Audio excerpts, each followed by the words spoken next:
Le jeudi 7 février 2019, la première session de la Chambre criminelle de la Cour de répression des infractions économiques et du terrorisme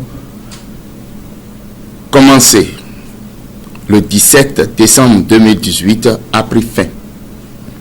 2 dossiers étaient inscrits au rôle.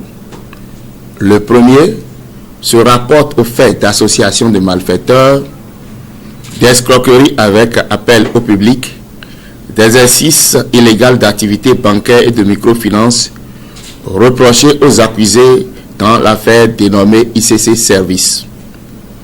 Dans cette cause, les condamnations varient de 10 à 3 ans d'emprisonnement ferme et des amendes allant de 10 à 8 millions de francs CFA.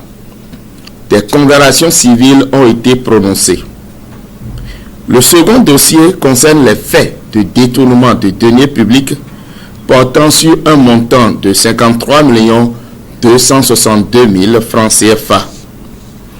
Dans cette affaire, l'accusé a été condamné à 10 ans de réclusion criminelle, une amende de 10 millions de francs CFA et a payé à l'agent judiciaire du Trésor le montant mis à sa charge.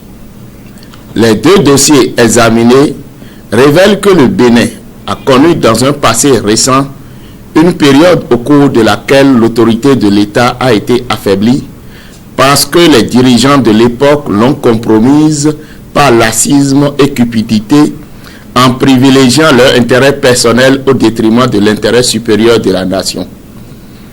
L'absence caractérielle de la morale et le manque de repères de bonne conduite des affaires publiques et la non-protection de la vulnérabilité sociale fut la résultante la plus immédiate de ce mode de gestion.